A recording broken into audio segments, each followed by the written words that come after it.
అత్యంత ప్రమాదం. అది కూడా హైదరాబాద్ ప్రజలకి. హైదరాబాద్ ప్రజలు చాలామంది చాలా నెగ్లిజెన్సీగా ఉంటున్నారన్నమాట. వాళ్ళకి ఏం అవ్వదు అనే విధంగా అయితే చాలా సాదాసీదాగా ఉంటున్నారు. ఇప్పుడు నేను చెప్పబోయే ఈ విషాదం గురించి మీరు తెలుసుకున్న తర్వాత 100% అలర్ట్ అవుతారు. ఎందుకంటే అంత పెద్ద ప్రమాదం జరిగింది. ఈ ప్రమాదంలోని నిజంగా ఏ విధంగా చంపేసి ఏ విధంగా ఎళ్ళిపోయారంటే చాలా దారుణం మాట. అది కూడా హై ప్రొఫైల్ వీవీఐపీ. సో దీని గురించి పోలీసులే హైదరాబాద్ కమిషనర్ అయినటువంటి ఎవరైతే సిపి సజ్జనార్ గారు ఉన్నారో సజ్జనార్ గారు చెప్పారన్నమాట. వాళ్ళతో చాలా జాగ్రత్తగా ఉండండి. వాళ్ళు 2 ముఠాలున్నాయి. వాళ్ళు ప్రీ ప్లాన్ తోటి ఇయన్నీ చేస్తా ఉన్నారు అని చెప్పేసి ఆయన చెప్పారు. దయచేసి ప్రతి ఒక్కరు కూడా అపరిచిత వ్యక్తుల్ని రానివ్వకండి, మాట్లాడొద్దు. అసలు ఏం జరిగింది హైదరాబాద్ అనే విషయాలు పూర్తిగా మీకు చెప్తాను. అప్పుడు మీకు క్లారిటీ వచ్చేస్తది. సో సిపి సజ్జనార్ గారు కొన్ని కీలక విషయాలు చెప్పారు. ఈ విషయాలు తెలిస్తే గనక మీకు మైండ్ బ్లాక్ అయిపోద్ది. అయన్నీ కూడా నేను వీడియోలో చెప్తా ఉంటాను. మీరు అలా కంటిన్యూ చూస్తా ఉంటుంటే మీకు అర్థమవుతుంది. అసలు ఏం జరిగింది అనే విషయాలు పూర్తిగా మీకు చెప్తాను. మీకు క్లారిటీ వచ్చేస్తది. హైదరాబాద్‌లోని డీజీపీ హోదా కలిగినటువంటి ఎవరైతే ఐపీఎస్ ఉన్నారో, ఐపీఎస్ భార్యనైతే అత్యంత కిరాతకంగా చంపేసి, ఆవిడ దగ్గర ఉన్నటువంటి ఏదైతే బంగారు ఆభరణాలు ఉన్నాయో, చాలా మటుకు మూట కట్టుకొని దొంగలెళ్ళిపోయారు. ఇదంతా కూడా ఎవరు చేసిందంటే, ఇదంతా కూడా చేసింది వాళ్ళ ఇంట్లో పనిచేస్తున్నటువంటి ఎవరైతే పని మనిషి ఉందో, ఆ పని మనిషే చేసింది. ఇంత దారుణానికి ఏ విధంగా ధైర్యం వచ్చి ఒడిగట్టిందని మీకు ఆలోచన రావచ్చు. ఎందుకంటే పని మనిషి ఒక ఐపీఎస్ రేంజ్ అధికారి ఇంట్లోని అంత దారుణానికి ఒడిగట్టడానికి అంత ధైర్యం ఎలా వచ్చిందని మనం ఒకసారి మాట్లాడుకుంటే, ఆవిడ ప్రీ ప్లాన్ చేసిందన్నమాట. ఒకసారి ఆవిడ గతం గురించి మనం మాట్లాడుకోవాలి. ఏ విధంగా జరిగిందనేది మీకు 100% మీకు ఒక అవగాహన వచ్చేస్తది. ఆవిడని ఈ ఐపీఎస్ అధికారి ముందుగా పని నిమిత్తం అయితే ఆవిడని ఇంట్లో పెట్టుకోవడం జరిగింది. సో ఆవిడ గురించి బ్యాక్‌గ్రౌండ్ ఏదైతే ఉందో ఆ బ్యాక్‌గ్రౌండ్ వీళ్ళు కనుక్కోలేదు. ఏంటంటే సాదాసీదాగా ఆలోచించి ఒక పని మనిషే కదా అని చెప్పేసి పెట్టుకున్నారన్నమాట. సో వాళ్ళ ఇంట్లో ఇద్దరు పని మనుషులుంటే, ఇద్దరు పని మనుషుల్లో ఈ పని మనిషి నేపాల్‌కి చెందిన పని మనిషి. ఈ పని మనిషి ఎప్పుడు చూసినా గాని సరైన పని చేసేది కాదు. ఎప్పుడు చూసినా గాని ఇంట్లో ఏదో మూల ఉండడం, కాలక్షేపం చేయడం, బయట కాలక్షేపం చేయడం ఇయన్నీ చేసేదన్నమాట. సో ఇలా కాలక్షేపం చేస్తున్న క్రమంలోనే చాలా సార్లు ఆ అమ్మాయి మీద రిపోర్ట్ అయింది. ఆ మహిళ మీద రిపోర్ట్ అయినాయి చాలా సార్లు. మిగతా పని మనుషులు ఎవరైతే ఉంటారో వాళ్ళందరూ కూడా రిపోర్ట్ చేశారు. సో అదే పక్షంలోని ఆవిడని ఇంట్లోంచి పని నుంచి తీసేశారన్నమాట. కరెక్ట్‌గా 8 నెలలు ఆ ఇంట్లో చేశారు. 8 నెలలు అయింది అక్కడి నుంచి తీసేసి. ఆ తర్వాత కానించి ఆ ఇంట్లో ఏవైతే జరిగినాయో ప్రతి ఒక్కడు కూడా ఆళ్ళు గమనిస్తూ వచ్చారు. ఆ నేపాల్ గ్యాంగ్ 2 గ్యాంగ్‌లు ఉన్నాయంట హైదరాబాద్‌లోని. ఈ 2 గ్యాంగ్‌లు కూడాను ప్రీ ప్లాన్ తోటి ఎప్పుడు అదును దొరుకుద్దా? ఎప్పుడు మనం వెళ్లి ఆ బంగారం దోచుకుందాం అని చెప్పేసి ప్రీ ప్లాన్‌గా అయితే ఉన్నారు. నిన్నైతే కరెక్ట్‌గా మంచి అవకాశం దొరికింది. సార్ బయటికి బెంగుళూరు ఏదో పని మీద ఎళ్లారంట. మేడం అయితే ఇంట్లో ఉన్నారు.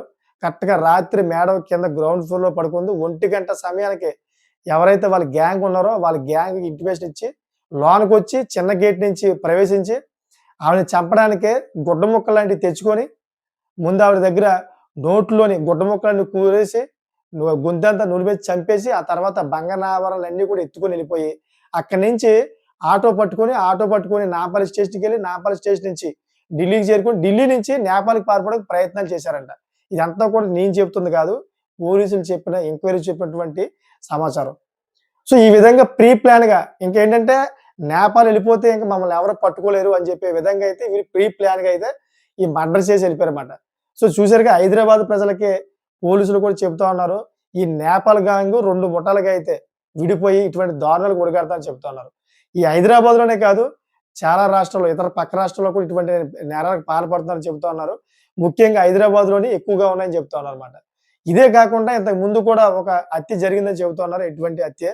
వీళ్ళు చేసే పని ఎలా ఉంటదంటే ముందుగా ఎవరెవరైతే ధనికులు ఉంటారో ధనికులు ఇళ్లలోని పని మనుషులకి అయితే పంపిస్తా ఉంటారు వాళ్ళ టీమ్‌లోంచి. అక్కడికెళ్ళి ఆ పని మనిషి మొత్తం ఇల్లంతా గమనిస్తా ఉంటది. వాచ్ చేస్తా ఉంటది. ఎక్కడ ఏమున్నాయి? ఏ విధంగా మనం ప్రవేశించొచ్చు అనే విధంగా అన్నీ కూడా మైండ్‌లో పెట్టుకొని తర్వాత కొన్ని రోజుల తర్వాత ఆ ఇంట్లో పని మానేస్తారన్నమాట. పని మానేసి ఆ తర్వాత ప్రీ ప్లాన్‌గా ఇటువంటి దొంగతనాలు చేస్తారని చెప్పేసి పోలీసులు చెప్తా ఉన్నారు. హైదరాబాద్ ప్రజలు ప్రతి ఒక్కరు కూడా ఇది గమనించవలసిన విషయం.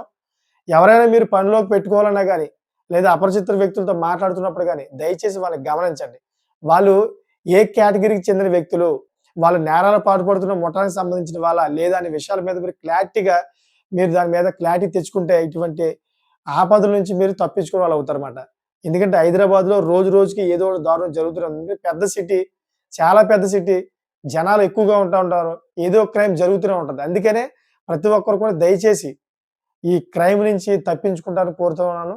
సో, దీంట్లో ప్రధానమైన అంశం ఒకటుందన్నమాట.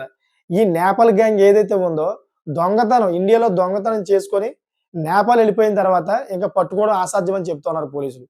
ఎందుకంటే ఇటువంటి క్రమంలోనే చాలా సార్లు దొంగతనం చేసి నేపాల్‌కెళ్ళిపోయిన తర్వాత నేపాల్ పోలీసులని కాంటాక్ట్ అయితే మన ఇండియన్ పోలీసులు, అక్కడ ఉన్నటువంటి నేపాల్ పోలీసులు ఆ దొంగల దగ్గర మొత్తం సొమ్ము తీసుకొని, వాళ్ళ దగ్గర కమిషన్ దెబ్బి, వాళ్ళని మేమే విచారిస్తాం, మేమే శిక్షిస్తాం అని చెప్పేసి ఇండియా పోలీస్‌కి అప్పగించరంట. దానివల్ల నీరు గారిపోతుంది కేసు. అక్కడికెళ్ళిన తర్వాత ఎవరిని కూడా పట్టుకోవట్లేదు. వాళ్ళ దగ్గర డబ్బులు తీసుకొని వదిలేస్తున్నారని చెప్పేసి ఎలాగైనా గాని వాళ్ళు ఢిల్లీ చేరుకున్నారు. ఢిల్లీ చేరుకున్న తర్వాత అక్కడి నుంచి నేపాల్ ఎళ్ళకుండా ఏదో విధంగా అయితే పట్టుకోవాలని చెప్పేసి ఈ పోలీసులైతే విశ్వ ప్రయత్నాలు చేస్తున్నారన్నమాట. ఆల్రెడీ హైదరాబాద్ నుంచి ఢిల్లీ పోలీసులకి, అదేవిధంగా బీహార్ పోలీసులకి, అదేవిధంగా ఏ అయితే నేపాల్ బోర్డర్స్ ఉన్నాయో బెంగాల్ ఇయన్నీ కూడా ఇటువంటి ఈ బోర్డర్ పోలీసులు అన్నిట్లో కూడాను ఆల్రెడీ ఇంటిమేషన్ ఇచ్చారన్నమాట. వాళ్ళందరూ పట్టుకోవాలని. అంతేకాకుండా ట్రైన్స్‌లోని, ఎయిర్‌పోర్ట్‌లో గట్టా మొత్తం సోదాలు నిర్వహిస్తా ఉన్నారు. ఏదో విధంగా వాళ్ళని బోర్డర్ దాటకుండా పట్టుకోవాలని. ఎందుకంటే అంత సీరియస్ మ్యాటర్. ఒక డీజీపీ స్థాయి అధికారి భార్యని చంపేసి ఎళ్ళిపోయారంటే ఒకసారి ఆలోచించండి నిజంగా. ఎంత దారుణాలకు పాల్పడ్డారు. వాళ్ళ ముఠా ఎంత క్రూరంగా, ఎంత క్రిమినల్‌గా ఉందో ఒకసారి ఆలోచించండి. అంటే వాళ్ళు ఇండియాలో వాళ్ళు ఏమి చేయలేరని ఒక ఇదా? వాళ్ళని 100% పట్టుకుంటారు. దయచేసి హైదరాబాద్‌లో ఉన్నటువంటి ప్రజలందరూ కూడా తగు జాగ్రత్తగా ఉండండి. నాకు తెలిసిన మట్టుకైతే. ఈ వ్యక్తులే కాదు చాలా మంది డబ్బు కోసమైతే ఇటువంటి మోసాలకు పాల్పడతా ఉన్నారు. రీసెంట్‌లీగా ఒక దారుణ హత్య జరిగింది. అది కూడా డబ్బు కోసమే జరిగింది. అపరిచిత వ్యక్తుల్ని నమ్మొద్దు. ఎందుకంటే రీసెంట్‌లీగా ఏదైతే గోల్డ్ ఉందో గోల్డ్ గురించి కూడా హిందూపురంలో జరిగింది. అదే విధంగా ఏదైతే కరీంనగర్ జిల్లా ఉందో కరీంనగర్ జిల్లాలో కూడా జరిగింది. ఒక మహిళ బస్ స్టాండ్ దగ్గర ఆటో ఎక్కుతున్న సమయంలోని నేను అదే రూట్‌లో వెళ్తున్నాను రండి అని చెప్పేసి ఆటో ఎక్కించుకొని తీసుకెళ్ళి నిర్మాణ ప్రదేశం వచ్చిన తర్వాత ఆవిడ మీద దాడి చేసి దగ్గర దగ్గర 5, 6 తులాలు బంగారం, అదే విధంగా వెండి 20 తులాలు మొత్తం దోచుకొని వెళ్ళిపోయారు. సో, ఇదే సేమ్ రిపీట్ మీకు బ్యాంకు గోల్డ్ షాప్‌లో కూడా జరిగింది. గోల్డ్ షాప్‌లో దొంగలు పడ్డారు. అంతేకాకుండా హిందూపురంలోని ఒక మహిళని ఒక 5గురు ఆటోలో వచ్చి 5గురు కూడా దొంగలే. ఏదో పాసెంజర్స్ అని చెప్పేసి నమ్మించి ఆవిడని ఎక్కించుకొని తీసుకెళ్ళి నిర్మాణ ప్రదేశం వచ్చిన తర్వాత ఈ 5గురు కూడా బెదిరించి చంపేస్తామని, బంగారం ఇవ్వకపోతే గనుక నీ అంతు చూస్తామని ఆవిడ దగ్గర ఉన్నటువంటి మొత్తం బంగారం అంతా దోచుకుపోయారన్నమాట. సో, దయచేసి ప్రతి ఒక్కరు కూడాను అప్రమత్తంగా ఉండండి. ఇటువంటి అగంతుల నుంచి దూరంగా ఉండండి. తప్పించుకోండి. ఒకవేళ మీకు ఏదైనా దీంట్లో అనుమానం వస్తే గనక పోలీసులకి ఇంటిమేషన్ చేయండి. మీ ఫోన్ ఉంటది కదా! ఫోన్‌లోనే టక మీకు వాట్సాప్‌లోని మీ ఫ్రెండ్స్‌కి ఎవరికైనా గాని వాట్సాప్ చేయండి. ఏదైనా తేడా కనిపిస్తే గనక. ఇలా ఉంది పరిస్థితి కొంచెం ఏదైనా లేట్ అయితే గనక మీరు వెంటనే నాకు ఫోన్ చేయండి. లేదా ఇంటి పలానా లొకేషన్‌కి మీరు రండి అని చెప్పేసి మీరు ముందుగానే వాట్సాప్‌లోని మీ దగ్గర బంధువులకు గాని, ఫ్రెండ్స్‌కి గాని మెసేజ్ చేశారనుకో, కనీసం వాళ్ళ నుంచి మీరు తప్పుకునే అవకాశం ఉంటది. వాళ్ళు పట్టుబడతారు కూడా 100% పోలీసులు పట్టుకుంటారు. సో, చూసారు కదా! ప్రతి ఒక్కరు కూడా తగు జాగ్రత్తగా ఉంటారని కోరుకుంటున్నాను. ముఖ్యంగా హైదరాబాద్ ప్రజలు నేపాల్ గ్యాంగ్ నుంచి తగు జాగ్రత్తగా ఉండాలని కోరుకుంటున్నానన్నమాట. ఇటువంటి లేటెస్ట్ ఇన్ఫర్మేషన్ కోసం ఛానెల్ సబ్స్క్రైబ్ చేసుకోండి.